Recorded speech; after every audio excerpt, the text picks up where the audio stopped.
be beaming, I be booming down that block. Everywhere you go, you know they know I'm hot. What's the deal? What's going on, my good people? Welcome back to the channel. Happy Thursday. I hope you all are doing well. If this is your first time here, I want to welcome you. Pull up a seat. I hope you enjoy the content. And before we get into this food, I want to ask that you like, comment, share, subscribe, and go ahead and tap that bell while you're at it so you're notified anytime I drop a brand new video, go live, or schedule a premiere. All right, y'all, let's go ahead and get into this food.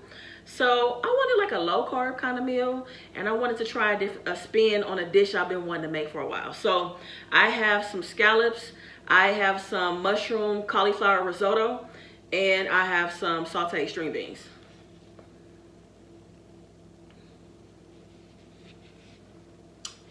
All right. So this risotto is usually a rice dish, but like I said, I wanted to try low carb, so I decided to use cauliflower rice instead. This is a cook with me, so if this looks good to you, if you want to try it, it is at the very end of the video. Let me see. This, man, what I love about this, about the risotto, is that it's cheesy, it's creamy, and it's just, man, I don't know if that look good to y'all or not, but I tasted it when I was making it. Bomb.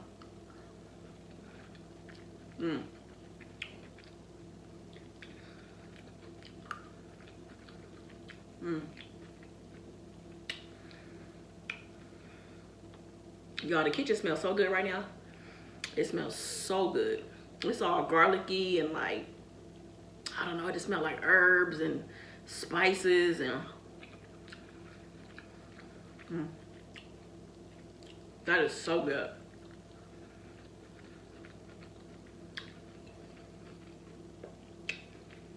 Let's go ahead and taste one of these scallops.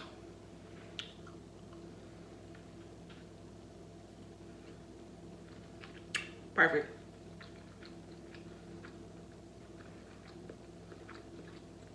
This is perfect.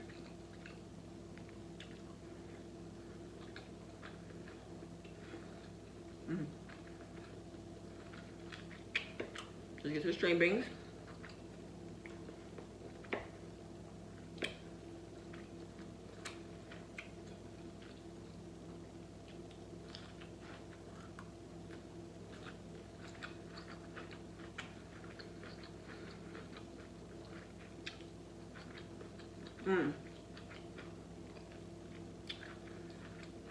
So when they cook with me, I show you how to make everything.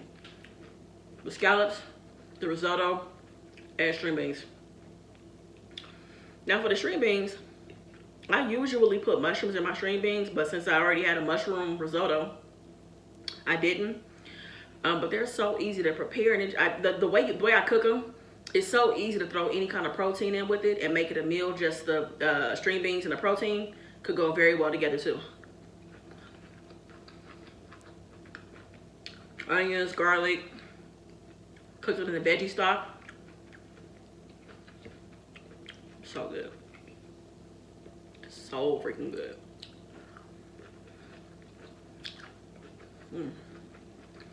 I haven't had fresh string beans in a minute.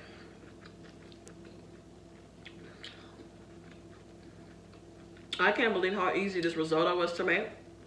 Now, rice risotto is much harder to make. There's a creaminess and consistency you're looking for. You really got to keep a close eye on it.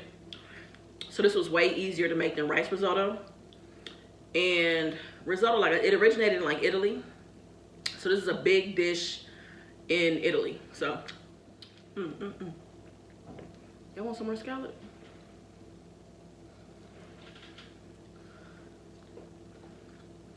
If you're new to the channel, I just started eating scallops. I had a bad experience the first time I tried them, and I've been avoiding them ever since. So I'm just getting into them. This is like my second or third time preparing them. So good. This is like, this feels like comfort food because of the cheesiness of this risotto. So it has a Parmesan cheese inside of it. And it's just cheesy, and the way that it's, I don't know, the creaminess of it, it just feels like, not that it's macaroni and cheese, I'm not saying that, but there's like a comfort in it.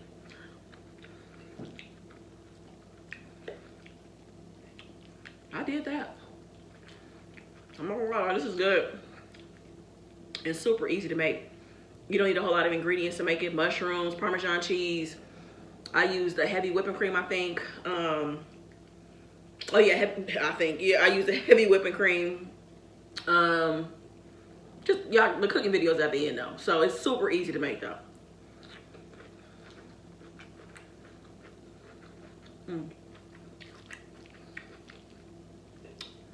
My parents tasted it, loved it. They've never had regular risotto before, so this is their first time trying any type of risotto, and they really enjoyed it.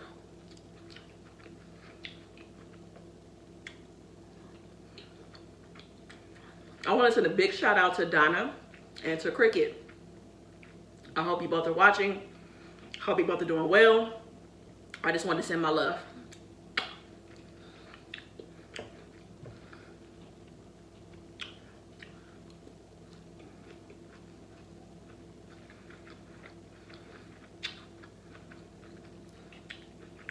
I'm gonna tell you something. When I was making this meal, it made me realize how far I've come in cooking. I was terrible for a long time. You know, do enough to get by, but my cooking wasn't it for a long time. I don't know when I got better, but just, you know, thank goodness for growth, because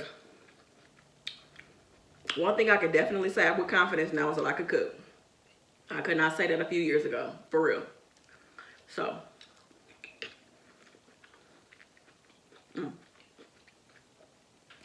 I think the more I cook, I realize how much I don't really need meat like that. Y'all know I don't eat a lot of meat. But like I said, the more I cook, the more I realize I don't have to have meat with my food, you know? As long as I'm willing to get in the kitchen and cook, I can put something together.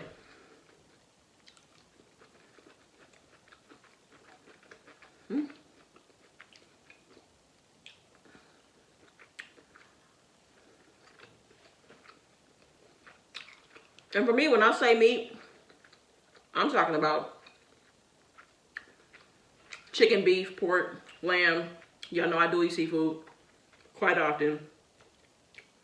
But I could even go without seafood too. Well, maybe not full time, but I could take days off from seafood too.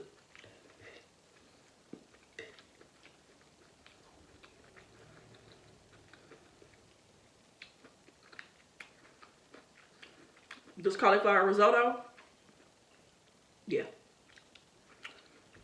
Yep.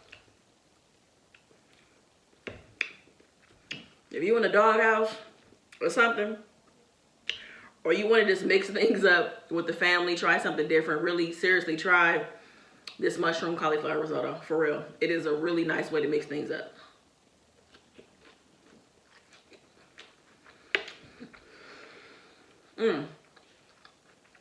I'm gonna go and get into story time. So, I'm gonna tell you guys the story of me becoming a rapper. You guys have met Rhonda, you guys have met Sincere, and now you're about to meet Spin. That's who I was as a rapper. That was my stage name. I did not start off as Spin though. So, let me give y'all some backstory about how this rap career of mine started. So,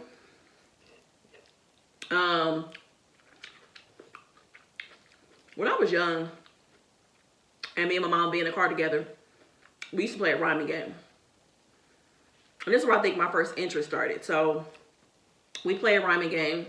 She'd throw out a word, and we'd go back and forth until whoever got stumped, right? So we would do that all the time in the car. And that kind of got my interest. And I was a really big hip hop fan as well, you know? So in '87, I got my first hip hop cassette tape, which was Day to Day with Fame. And so when I was 6, yeah, I was 6 at the time, got my first hip hop cassette tape. I think that Christmas of '87, I also got a radio that had like this record button at the end of it.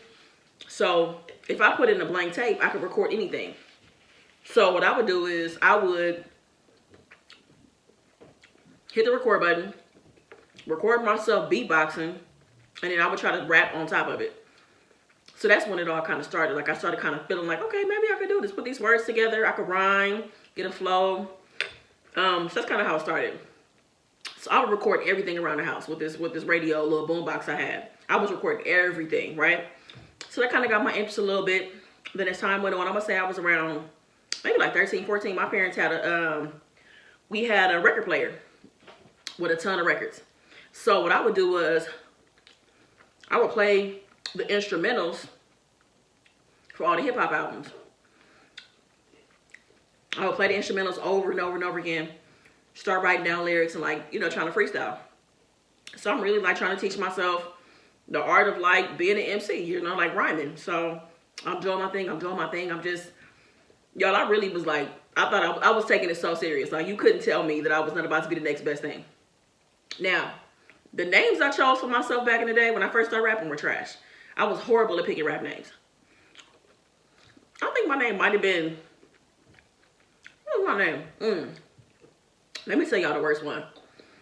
The worst name I ever chose for myself was Cinnamon Cypher. Why? I have no idea. Cypher because, you know, I used to freestyle. Cinnamon, I don't know where that came from, but it was a terrible name. And when people would hear it, they'd be like, the cinnamon what? The cinnamon who? You know what I'm saying? Like it just wasn't short and sweet. It didn't stick. It was confusing. And it was just whack. You know what I'm saying? That was my name for a minute and I had to get rid of that name. But I couldn't think of nothing else. So I was a rapper without a name, right? So again, around this time, about 13, 14, going into 15. And when I'm 15, me and my god brother, shout out to Antoine, me and my god brother decided to get in a group. He sang, I rap. And y'all, we had this song called Victim of the Ghetto. It was an a cappella song. He sang, I rap. And this song just talked a lot about like street life and all this stuff or whatever. And we would enter talent shows. And we eventually became this group called EMU. Ebony Music Undiscovered. Lord. And I'm going to tell you how we found a name for this group. So we were like artists being a group. You know, you sing, I rap. What's our name going to be? We go to the dictionary. I was like, whatever we land on in the dictionary is going to be our name. Y'all, we land on an emu, which is a bird. And I was like, okay, we could be EMU. Ebony Music Undiscovered. So we going by this name. People are loving the name. Looking back, it was whack as hell. But that was our name at the time. And like, we really was like making noise. Like, y'all, we was winning competitions. We were entering all kind of contests. We were entering radio contests. We were going to talent shows. We were taking like second and third place. Our whole family would come out and support us. I remember one contest we entered for 92.3 The Beat. If anybody is from LA, that was a really big station back in the day. We entered a contest out here in LA. Me and my god brother. And I'm telling you, he was singing, I would rap, totally a cappella, so we never had to worry about tracks or producers or anything like that. So it worked for us to really do our thing, right? So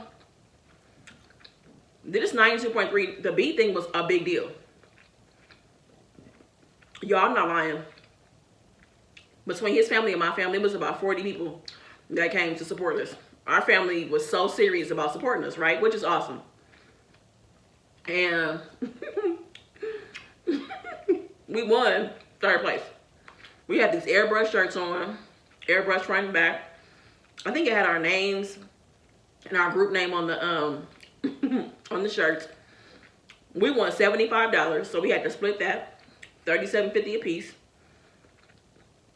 Our family went to dinner afterwards. And it was just this big deal. Like, we really thought we were the next thing smoking for real. So at this point, I was not a solo artist.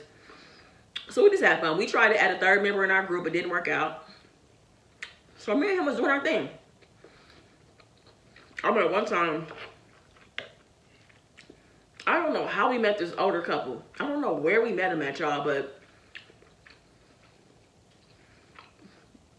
I just remember us going to their house. And they had a house in the cut. It was like a farm that they lived on or something. I don't know. We was young and naive and just stupid, right? I don't know where we met these people at. We go to their house. And they tell us about how we got a record label. You know, we want to sign you guys. Of course, you're 15 years old. You see a contract. You know, you excited. You know, this was when it was a music industry. You know what I'm saying? I'm not saying there's not one now, but you know what I mean. contracts, record labels, all that stuff. So we excited. Thank God we didn't sign nothing. We were smart enough to take our contracts home. Our parents read it and were like, hell no. Y'all cannot sign this, because we were signing over everything. So I'm glad we were smart enough not to sign these contracts. And then after that, I think I told this story in a live. After that, one of my cousins, her boyfriend used to cut hair for Death Row. So we ended up trying to get signed at Death Row. You know, things did not work out. But it was a hell of an experience, y'all. Met Suge Knight, heard Tupac rapping, met Danny Boy, you know, who sang on I Ain't Mad At You by Tupac. It was a hell of an experience, for real. I'll drop the link below to the live where I talked about this experience at Death Row Records. It was a once-in-a-lifetime experience for sure. That, again, I'm still like 15. Me and my god brother are the same age, so we both 15 years old. You know, we telling all our friends about Death Row and our experience, and it was just amazing, honestly. Like, looking back, I can't believe we went to Death Row Records, but we did. And then eventually, me and my god brother just kind of let it go. We let the music thing go, because it was just like, you know, where is this really going to lead to? We don't have a deal yet. We have other aspirations, you know what I'm saying? And we were still best friends. He was my god brother. And the music just kind of faded, you know what I'm saying? So we stopped doing it. But I still wanted to pursue rapping. Like, I was like, you know, I'm pretty good. You know what I'm saying? I'm pretty tight. So I don't want to let it go like that. So at this point, I don't have any producers or anything. You know what I'm saying? I don't really have a rap name. Because, again, I let Cinnamon Cypher go before I got into the group with my god brother. And now I'm just by myself. But I don't know where to start. You know what I'm saying? So all I'm really doing at this point is just buying CDs that have instrumentals. I'm freestyling, sharpening up my skills, and just hoping I can meet producers or somebody along the way. So fast forward. I'm like 18, 19 years old, and I work at Radio Shack. And I don't even know if Radio Shack is still in business. I don't think it is, but if anybody else remember, Radio Shack was an electronics store. I worked at Radio Shack. I was a sales rep. And one day this dude walked in, and he just kept on eyeballing me. And I'm like, what is he looking at? So I asked him if he needed help. He said no. So I'm trying to get out of his way. Like, I'm trying to, like, hide. You know what I'm saying? Like, I don't want him to keep on looking at me. So he calls himself trying to holler at me, right? Tells me his name. And, you know, tells me he's interested in me. And I was like, nah, I'm cool. So he gives me his telephone number, right? I get his telephone number. And he tells me he does music. So I'm like, oh yeah, everybody does music. You know what I'm saying? At this point, everybody's a rapper. He's like, no, I'm a producer. You know what I'm saying? I do my thing. I play instruments or whatever. I'm like, yeah, whatever.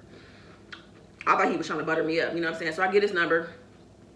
And I'm not interested in him, because at this point, I'm like, you know, I like girls. Or at least I think I do. You know what I'm saying? And I'll take his number. He leaves. 2 weeks go by. Now, mind y'all, in my mind, I remember throwing his number out. Like, I was like, I'm not going to call this dude. Like, hell no. One day, I'm cleaning my car out, going through the side compartments, you know, the sides of the door, and his number comes out of nowhere. And I'm like, the heck? Like, I know I threw this number away. So I was like, all right, I'm going to hit him up. You know, maybe he can help me with some music or something, right? Hit him up. He was like, what's up? You know what I'm saying? Good to hear from you, da-da-da, you know. About time you hollered at me, you know, I haven't heard from you or whatever. And I was like, okay, you know. So I hit him up, and we get together, and I tell him, I'm like, look, I'm on the music tip. I'm not trying to, like, get at you like that. You know, like, I'm not interested in you like that. And he was older than me. He was like 6 or 7. He was 7 years older than me, actually. So I was like, nah, I'm not interested in you like that. But we could, you know, let's see what's up with the music. You know, you're a producer. You was talking about all these things you do. So I go to his mom's house. He lives with his mom.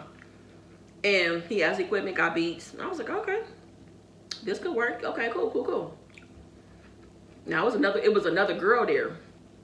What's funny is she was like this tomboy looking girl. And apparently she was like his main focus at the time. Like, he was trying to, like, manage her. So I go to the house, whatever, and the girl like sizing me up. And I'm like, why she sizing me up? Like, dang, like, you know what I'm saying? Like, I'm just trying to see what's up. I'm being cool. I'm not trying to be your competition. Like, I'm just trying to see what's up because I'm trying to find my way with this music, right? So she sizing me up, like, and she just started rapping out of nowhere, like letting me know that she could spit. She was dope. And I was like, okay, like that was cool. That was dope. Okay, cool, do your thing. So, you know, I used to be I'm still kind of like in my phase of like, I'm not really shy, but these are new people. I don't know them, you know what I'm saying? So of course I'm a little reserved, right? So she raps and he's like, hey, do your thing. He was like, what's your rap name? I was like, I don't really have a rap name like that. The last name I went by was Cinnamon Cypher. They started rolling. They started cracking up. They was like, Cinnamon what? They started clowning me. And I was like, well, I mean, y'all can help me find a new name, you know? So he throws on a beat. He was like, hey, let me hear you spit on this beat. So he throws on the beat. And I'm sitting there listening to the beat, right? Now, mind y'all, anybody that knows me, you know how rappers are. Rappers be like, you know, they be doing all this, you know, trying to yo, feel the beat, right? So I'm trying to feel the beat, whatever. And it was taking me a minute to kind of get into my groove because I was kind of nervous, you know what I'm saying? So the girl started talking ish. She started running her mouth. Like, yeah, where you find her at? She ain't got skills, da-da-da. So I get into my groove and I light her ass up. I light her up, like I just start spitting, like, da-da-da-da-da-da-da-da-da-da-da-da-da. Because mind you, I had been practicing. I was buying instrumentals. And I was freestyling all the time. It's all I would do. I would constantly just freestyle to sharpen my skills, you know? So I started spitting and I shut her down. And she was like, oh. Like she went over in the corner. So he was like, yo, that was dope. He was like, I love the way the words spin off the top of your head. He was like, that's Cinnamon Cypher name? Got to go. He was like, well, we should call you Spin though. I was like, Spin? He was like, yeah, we got to call you Spin. He was like, you dope. So that was the birth of Spin, pretty much. That was my stage name. I loved it right away as soon as he said it. It fit. It was short. If I say it, somebody knows exactly what I'm trying to say. And it stuck. You know what I'm saying? So that was the birth of Spin. And that became my stage name. And I love that name to this day. I really do. Because it meant a lot to me.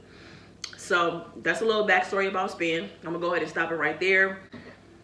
All right, y'all. So I'm about to go ahead and get up out of here. Before I do, I have to go ahead and say happy birthday to Steph, my cousin from Steph and Tasha. Y'all know exactly who I'm talking about. Steph is one of my favorite people in the entire world. It is her birthday. She is so amazing, so loving, generous, kind, honest. Y'all know how Steph is, and just funny as hell. Like, I love you so much. I hope you're having a great day. I know you're not able to celebrate the way you'd like to. So for all y'all that are watching, make sure that you guys tune in tonight. Steph is going live, her and Tasha, to celebrate her birthday. All right. So again, I love you, Steph. Happy birthday. All right, y'all. I'm about to go ahead and get up out of here. Part 2 tomorrow. I'm going to let y'all know about Spin and this crazy adventure that I went on trying to be rapper of the year, y'all. Okay. So I'll see y'all tomorrow. Be good to yourself. Peace. Let's go ahead and get started with our vegetables. For the risotto, I have some baby bella mushrooms. I chopped up some white onion.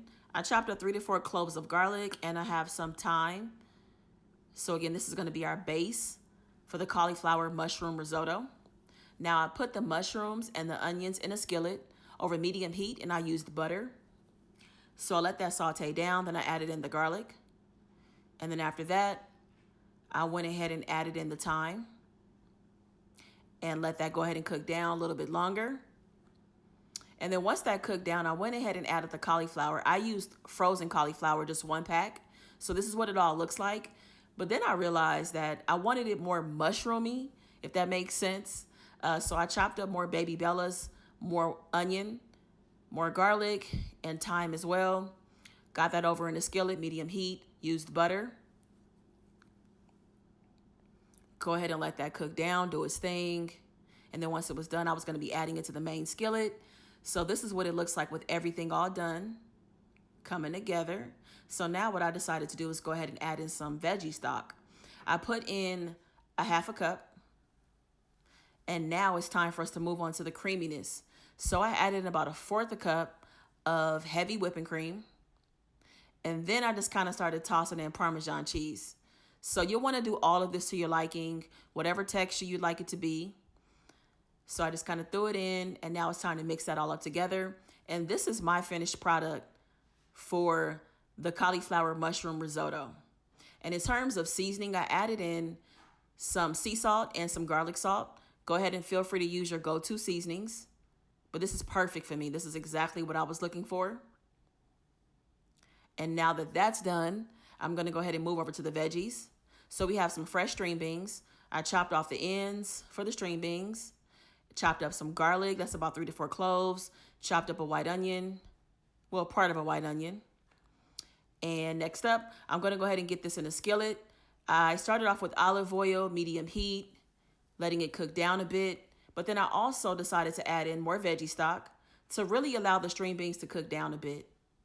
I added in some herbs de Provence, along with some sea salt, some celery salt, and it's not pictured, but I actually added in some garlic salt as well. So this is almost the end. Like, my veggies are pretty much done. The string beans are almost done at this point, cooked down nicely, flavors all married together. And it smelled so good, all the aromas. So that's done. Now let's go ahead and move on to the scallops. The scallops are pretty easy to do and prepare. So I seasoned both sides of the scallops with sea salt and pepper. Keep it very simple. Chopped up some garlic in the back. I have some lemon to the side because I'm going to use that as we cook the scallops. So I had them in a medium heat. I started with olive oil. I want to say I cooked it for about 2 minutes on one side. Now I'm flipping them over. Has that nice brown golden crust that I was looking for. Got those flipped over.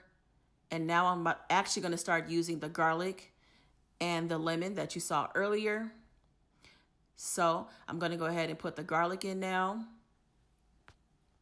And then once the garlic is in, I'm going to start squeezing some lemon. And I actually squeezed half of a lemon on top of the scallops. So 2 minutes and 15 seconds maybe on each side, and you're done. And that's pretty much it. So now that this is pretty much finalized, you'll see the finished product in just a moment. Here we go. So this is what everything looks like once it was done and plated. These are the scallops. You can chop up some lemon and put it on top if you'd like. I used some parsley as garnish. But this was delicious. I will definitely put this meal in rotation. I can't wait to make the risotto again. Enjoy. I be beaming, I be booming down that block. Everywhere you go, you know they know I'm hot.